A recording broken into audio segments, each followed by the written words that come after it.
Բնակարանային, բալետային արվեստի ու նաև անձնական կյանքում փոփոխությունների բացահայտման համար Դավիթն ու ես հյուրընկալվել ենք բալետի արտիստ Daisy Wyatt-ին ու օպերայի և բալետի ազգային ակադեմիական թատրոնի առաջատար մենակատար Ռաֆի Գալստյանին։ Դժվարությունը նավիգացիան է, հենց լոկացիան, որ քարտեզով շատ դժվար է գտնել։ Հայերեն սովորելու կարևոր շարժառիթ։ Առաջին անգամ բերել եմ Հայաստան, ինքը ու իր մաման շատ խոսում էին իրար հետ, ու ես էլ ուզում էի իմանալ ինչ էին ասում։ Ուղին դեպի մեծ բալետը։ Վանուշ Խանամյանի հորդորով պահանջով հայտնվել եմ բալետային ասպարեզում, մորս ասաց, եթե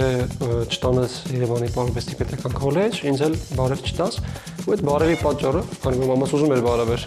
վարպետին։ Չէին սպասում Daisy Wyatt-ի և Ռաֆի Գալստյանի հետ։ Կիրակի ժամը 12-ից դիտեք Չէին սպասում ԿՏՄ կայքում և մեր պաշտոնական YouTube-յան ալիքում։ Հաղորդման գործընկերներն են Maranիկ ընկերությունը, Ընտրյալ հատիկ, համի գաղտնիք, Maranիկ, Լիա գրուպը իր Սլաբադա ապրանքանիշով։ Мужику нужен настоящий ужин.